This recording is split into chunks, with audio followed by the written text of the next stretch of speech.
the Moneyweb Crypto Podcast, where we discuss all things crypto related. Your host, Kieran Ryan.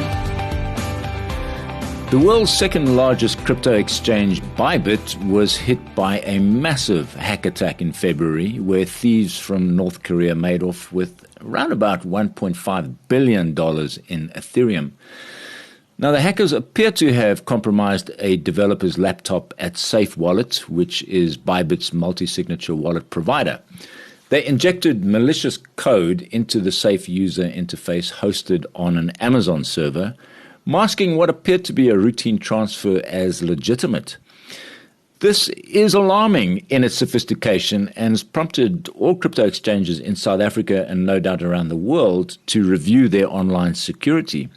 Well, one person who knows about crypto security and has helped numerous people track down stolen or lost crypto funds is Karel de Jager, Research Group Leader at the CSIR and CEO of Silver Sixpence. Hi, Karel. It's good to speak to you again.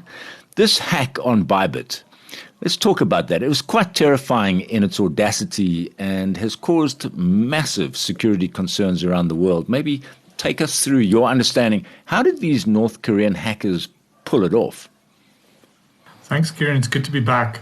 So Ethereum doesn't have native multi-signature like Bitcoin, for example, has. So Ethereum uses multi-signature, implements it through a series of smart contracts. So just as a reminder, let me just take a step back. Bitcoin is very, very simple in the way that the blockchain protocol operates. You can do basic things like transactions and create multi-signature transactions where more than one party needs to sign a transaction before it occurs and so on. But in Ethereum, that is not actually the case. It is a much, much more general computer system. You can do basically anything on it. So you can build your own multi-signature smart contracts as part of the protocol. And that is just a computer that lives on top of the Ethereum blockchain and executes according to the code that you've published on top of that blockchain. So that's just a bit of a backdrop. Now, this attack by the North Koreans was incredibly sophisticated. I've never seen a sophisticated attack on this level. It is absolutely out of this world, to be honest, the way that they've done this. And they have compromised a developer machine, like you rightfully said there in the introduction, of a developer that works for this company that employs or creates multi-signature smart contracts. They are called Safe, so Safe in some instances. And the way that they did it was probably through a very, very sophisticated phishing or social engineering attack. They got control of a front-end developer's laptop, which in some instances, I think front-end developers go through less security scrutinization than, for instance, back-end developers or the database developers, for example. So they somehow infiltrated this laptop and then injected a very, very small bit of code, into the front end or into the user interface of an application that Gnosis Safe customers used to access the multi-signature smart contracts. So in many cases, you have a basic web interface, like a website, for example, or a program that you download from the internet onto your desktop. But in this case, it was a web application. So in a lot of cases, you just go through a web application in order to access these smart contracts, because accessing a smart contract directly, it's very, very technical. It's not really feasible in order to do that. So you usually go through a website. If you think about Uniswap, for example, which is a decentralized exchange, it also consists of a series of smart contracts, but there's a website on top of it that actually just processes your actions and feeds that to the smart contract. Now, that's the part that was infiltrated. That's the part that was hacked.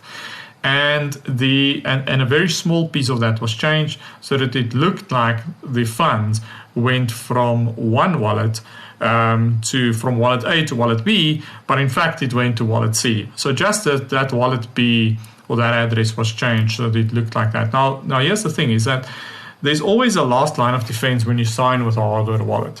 So to explain that, for example, if you use a hardware wallet, let's say you use a Ledger Nano, for example, which is a very popular hardware wallet. There's a little screen on these hardware wallets that you should always look at that screen, and then you'll see, okay, so this is the destination of the funds. And that's your last line of defense. So you try not to trust anything up until that screen, because that screen is really trustless. It's super secure. Like, you cannot really hack that little screen or the message that's displayed on that screen. And now that works pretty well for Bitcoin, but it doesn't work well for Ethereum smart contract calls, which is now a little bit technical. But the thing is that a smart contract message, before it is published to the blockchain, is usually hashed. So that screen, which makes that little message on the screen meaningless, can't really do that. So that's a shortcoming of the Ethereum protocol and the way the transactions are signed. Just a little bit more about the insides of this hack is that it was a multi-signature. I think it was a 3 out of 5 multi-signature. So 3 people had to sign this transaction before it happened. 3 people. And all three of them were incorrectly signed the transaction and basically approved the funds to move to this wallet which wasn't intended. And it is the largest financial hack, to be honest, of all time. Not even cryptocurrency. It's the largest financial hack, as far as I understand, of all time, at $1.5 billion. Now, what impact has the Bybit attack had on crypto operators around the world? I imagine everybody is looking very closely at their security, because you've just outlined the sophistication of this attack. And from my understanding, they took many months cultivating and gaining a degree of online trust with this person who was employed by Safe. What do you think is happening? And I guess you're probably having to advise people on how they can upgrade their security. So we've seen very limited statements from all of the existing exchanges about it, but all of them have made some broad statement about the security measures after this hack. I know there were some Luno and Valor, and I think Altcoin Trader as well, in terms of the South African context, saying that they've reviewed their security practices. I think one of the articles was actually on Moneyweb as well, where publishing these statements by all of these South African exchanges. And some of them mentioning that they don't necessarily use Safe. But one thing that I have to say is that the level of sophistication of this attack is so incredibly advanced that it would not have naturally shown up in any threat modeling. Now, threat modeling is usually something that an exchange or any cybersecurity sensitive firm would go through, and they would think, okay, what can go wrong? It's like a risk assessment, right? What can go wrong, and are we covering for all of the things that can go wrong in future? But because of the sophistication of this hack, and it's never ever happened in the history of crypto, or I think maybe even broader than that, it would not have shown up in threat detections. And there is no way that this could have actually been prevented, in my opinion, other than going through it and doing a proper post-mortem and then taking reactive steps in order to correct it. And that's what makes it so scary. I've seen some in the past. I've seen some pretty scary stuff on exchanges. If you go, for instance, into the blockchain, and you look at some of the cold wallets or some of these exchanges, you can go to Binance, for example, today. And you can go and look at their cold wallets, and you can go and look at some of their spend history. And you will see that at some point, they had hundreds of thousands of Bitcoin in a single signature wallet, which means that only one person is required to authorize that transaction and for it to be spent on the blockchain. So some of these things that we see on exchanges is incredibly scary. And that is a result of not having standards. We only have we have some best practices regarding custody of crypto assets, but we don't have proper standards coming from a regulatory backdrop that's enforced on crypto custodians, for example. That's also the reason why we don't have insurance on crypto exchanges. Like, if you are the victim of a hack like this in Bybit, and luckily I have to also commend Bybit on this, is they were over-collateralized on all their liabilities, which means that they could actually recover from this hack without too much damage, without any one of their customers taking a haircut. So big up to them for being able to do that. But the fact of the matter is, if there were a haircut, or if Bybit was forced to liquidation of their assets, then the users of Bybit Exchange would not have been insured, and they would have stood at the back of the line to get some cents on the dollar that they've invested. And we've seen that with FTX, we've seen that with in South Africa IceCube, we've seen that with Cryptopia, that New Zealand exchange. We've seen that so many times, over and over and over again, that these exchanges get infiltrated, they get hacked in some way or shape. And then, unfortunately, it's their clients that are on the shortest end of that. You mentioned there that this was the multi-signature, which is before any transaction is made on an exchange, you would have to have 3 or 5 people, and sometimes it's 2 out of 3 people, signing off on a transaction. There has been some discussion about this, that maybe there's a little bit of laziness. In other words, it came down to a human element. The first signer said, this looks okay to me, and the other 2, they've trusted this guy before, so they said, yeah, well, okay, we'll just tick that box and we'll let the transaction go through. Is there any truth in that, in your opinion? I don't think that can really be proved, at least on a technical level, by looking at the blockchain transactions and so on. But I've seen that behavior. That's quite a common thing. I mean, we find it in every sphere of corporate life. If you're the second signatory on a document, I mean, then you're definitely inclined to pay less attention to actually reading the document before you sign, because you actually just going on the back of someone else's opinion, for example. So that's definitely very normal behavior, and I wouldn't be surprised if that was the case. And maybe it's a question we need to start asking about exchanges, is the level of collateralization they have. You did point out that Bybit was over-collateralized. They were able to make everybody whole very quickly, I think within 24 hours. Is this a question that we should be asking of exchanges? Oh, for sure. And I'm a big proponent of proof of reserves. In fact, I was a part of the team in 2022 that did proof of reserves on Binance and KuCoin and Crypto.com just after the FTX hack. And I've also worked with Coinbase extensively on a development grant to develop zero-knowledge proof of reserve software for Coinbase. And currently, we're in discussions to actually start implementing that. So I'm a massive proponent of proof of reserves. Now, proof of reserves is an accounting method that exchanges or custodians of cryptocurrencies can use to prove that they have the assets that they claim that they have on chain, that they have access to that, but also, very importantly, to prove that their liabilities that they actually owe to clients are less than the amount of assets that they own on chain. Now, this is a very cheap procedure to implement. There's no reason for exchanges not to do it. We've seen that the regulator is also realizing this.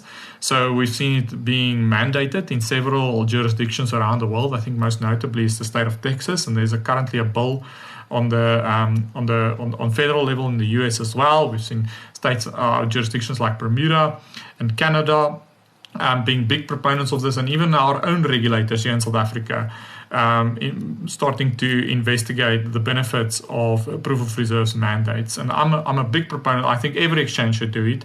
I think that users of exchanges should be extremely wary to use an exchange that does not have frequent proof of reserve publications from a technical, like in a technically sound way. Proof of reserves is one thing, but it should also be technically sound. And if you don't know how to determine technically soundness of a proof of reserves implementation, then there's some tools online, or you can contact me and I can give you an opinion and so on. But I do think that proof of reserves is an absolute minimum requirement to use an exchange. Now, if we look at Bybit, for example, in this hack, we can see some of the benefits of that, because Bybit's proof of reserve showed that they were about $1.5 billion over collateralized on their liabilities. And everyone knew that. And these were like additional assets that they've built up over time because of whatever means, operational means that they make revenue with. And they've showed that on chain. And then they were hacked for about $1.5 billion, which means that all of their excess assets are now evaporated. That's sad, yes. But the good thing is that they were able to continue operations and not even halt withdrawals. Everything were continuing as normal, even though there was a massive run on the bank from Bybit customers. They were able to satisfy all the withdrawal requests that they received, and it was because everyone knew, and there was no mass panic, because everyone knew that they were over collateralized. Now, if that happened to an exchange like Coinbase, for example, which does not publish periodic proof of reserves, or one of the other exchanges, maybe I shouldn't single out any single one, but which does not publish, then there would have been mass panic, and who knows what would have happened, if that run of the bank was an order of magnitude higher on an exchange that was hacked. I mean, then very, very bad prospects you could have realized. It is a strange coincidence that the amount stolen was $1.5 billion in Ethereum and stacked ETH, which is exactly more or less the amount of over-collateralization. Does that not point the finger at maybe an inside job? I doubt it. I see where you are coming from, but if we look at on-chain analysis, for example, we have a clear indication that this was the results of actions from the Lazarus group, North Korean hacker group. They've also started to employ some very sophisticated online anonymization techniques, for example, and laundering these funds and so on. So that's quite interesting to keep an eye on as well. So, I mean, and I think also based on the reaction of Bybit, the way that their executive team, their CEO and the CTO just went on Twitter and didn't sleep for how many days and did a lot of live video feed and Q&A sessions with the community and so on, just to set everyone at ease and assist them. I think that, I don't know, so maybe to me, there's nothing pointing out to be an inside job. I mean, it's perhaps possible. I don't know if those assets were rightfully belong to the shareholders of Bybit in any case or not. I'm not an expert on that, but there's a chance that it would have been the assets of the shareholders in any case, payable through dividends, and accessing that through a hack might not have even been the optimal way to do it. You were involved in the development of ExoChain at the CSIR. That's a tool for tracking down funds that have been scammed or lost using the blockchain. I understand you made some good progress in putting this into the service of law enforcement in South Africa. Recently spoke to Gerard van Deventer from the Financial Sector Conduct Authority, and he mentioned this facility that you offered to him and to his organization. Tell us a bit about that and what kind of progress you've made. Yeah, so the thing is that, as you rightfully mentioned there, the blockchain is 100% transparent, and anyone can go and look at the transactions and just use a block explorer, for example, and trace and track these transactions, and you can get a huge amount of intelligence from the blockchain and from the data that's published on this transparent ledger. But the thing is that the intelligence is not very useful. You need to push it through a data processing engine that would then take this data and process it in a way that it becomes useful, and that the way that investigations, for example, can be done. Now, there are services that do this, but they're all based in the global West and the global North, and they're very, very expensive. In fact, they're so expensive that South African companies can usually not afford them, and even our law enforcement departments cannot really afford the subscriptions that some of these companies charge. Because blockchain data is worth gold, I can guarantee you that. It processes data. So we set out at the CSIR, I mean, the CSIR being a public entity, CSIR, part of our mandate is to increase the capability of the state. So we set out in order to localize these solutions and build South African product that would be affordable, that would be good, that would be focused on the South African market, for example, as well. Have special capabilities that serve our South African regulators, for example, well. And that's what we set out to do. It's still in a proof of concept, or maybe in a minimal viable product state. I mean, it is a huge engineering challenge to do this, to be honest. It's a massive engineering challenge to build a product that does as sophisticated data processing as that, and as you can imagine, it's massive data. We're talking thousands of transactions happening every second over the most prominent blockchain networks around the world, and you need to take all of that and crunch the numbers and then produce actionable reports. So that's where we are, and we started engaging with the FSCA. Like Gerard there mentioned, is we recently used the tool to assist them with one of the investigations. I don't want to say too much. I don't know how much I'm allowed to say about who investigated and all of those kind of things, but it was relatively successful. Yeah. Just on that point, the hackers from North Korea, the Lazarus Group, the blockchain itself, it consists of a whole lot of addresses, but there are no names attached to those addresses. But because of KYC, Know Your Customer, all the exchanges implement this now, so you are able to attach a name. But you did mention that part of the sophistication of this hack was that the North Koreans were able to then very quickly move these funds through anonymous addresses. They maybe use mixers, which is a way of sort of disguising the origins of funds. Is there any possibility, do you think, of recovering some of this money? Yeah, so laundering money is possible on the blockchain, even though the ledger is very, very transparent. There's certain centralized services so that will assist you to launder this money and so on, and there's certain techniques that you can employ, and I find this very, very interesting. So I've been looking at this very closely, and the techniques that the Lazarus Group used. Of course, $1.5 billion is not that easy because you need liquidity. You need someone else to actually take custody of your dirty assets, which is now tainted and so on. So it takes some special techniques. As far as I could gather, they've laundered about half of it now, or anonymized about half of it. I won't say completely anonymized because that's impossible, but they've really made it extremely difficult to track these wallets. And they've used a number of techniques. First, they spread it over tens of thousands of different addresses and wallets. So now you cannot just track one, you need to track tens of thousands.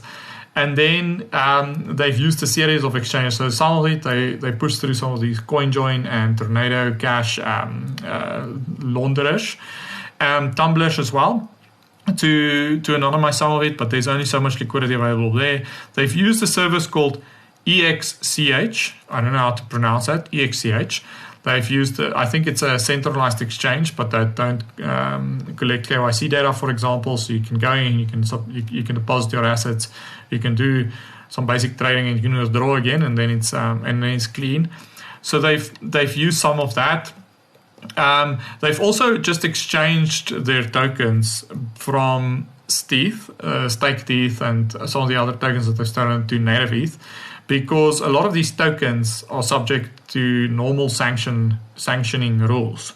So staked ETH, for example, there's a centralized entity that is able to freeze an account if you have if there's sufficient proof that you've not adhered to global regulations, for example, then they can freeze those accounts. Same with USDT, same with USDC, and so on.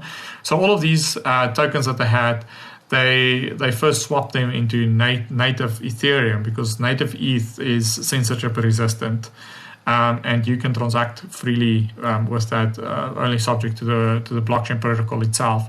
So that's basically what happened. So we're keeping a close eye on it.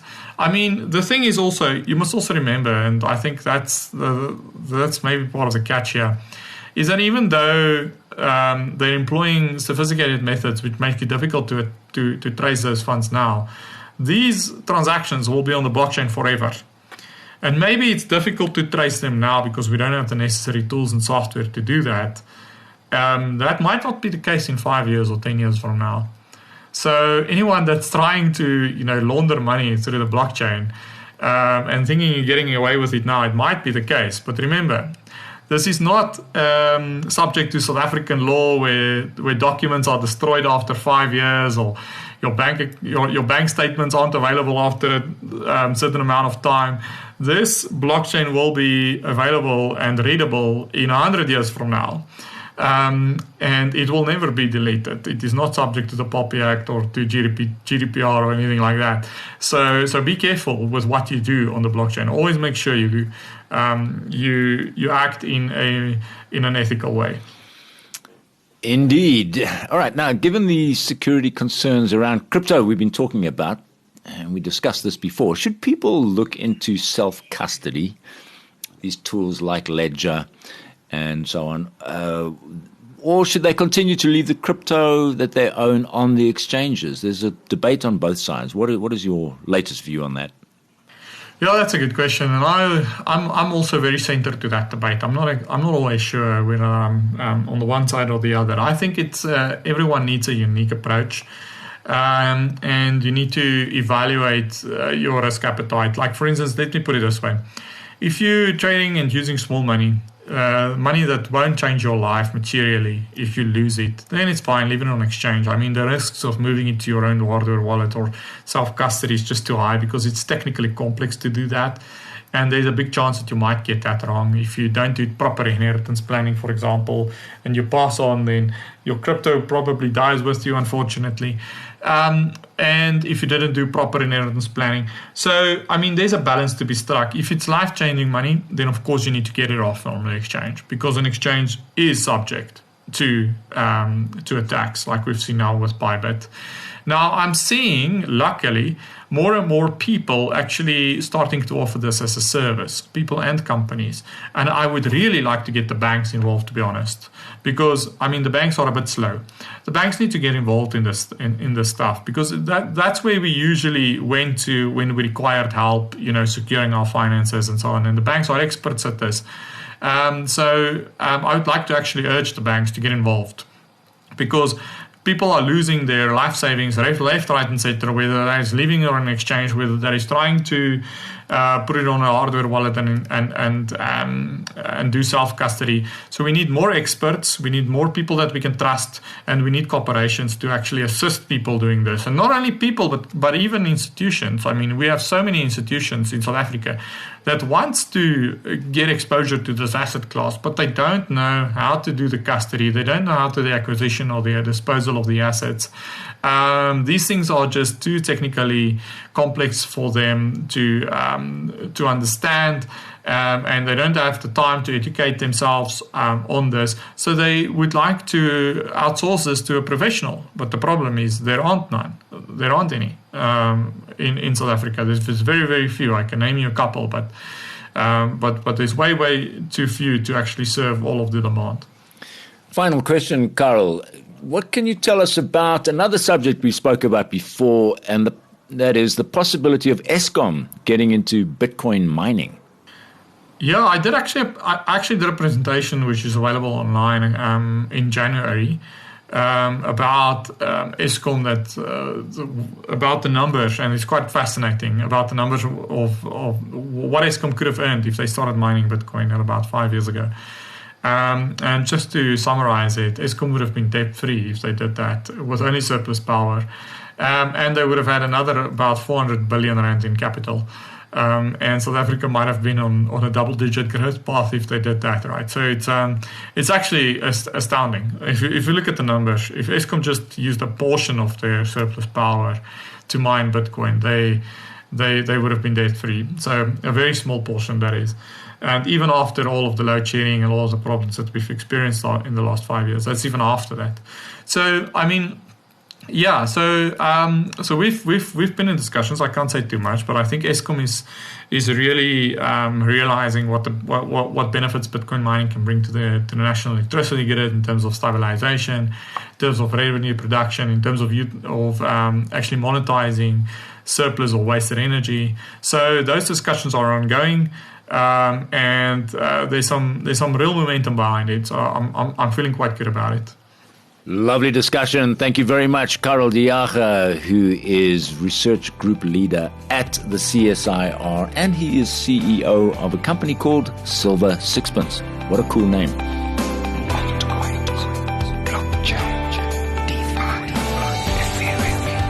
Thanks for listening to the Moneyweb Crypto Podcast, hosted by Kieran Ryan. To listen to our other podcasts, go to moneyweb.co.za or the Moneyweb app and follow Moneyweb News for daily updates.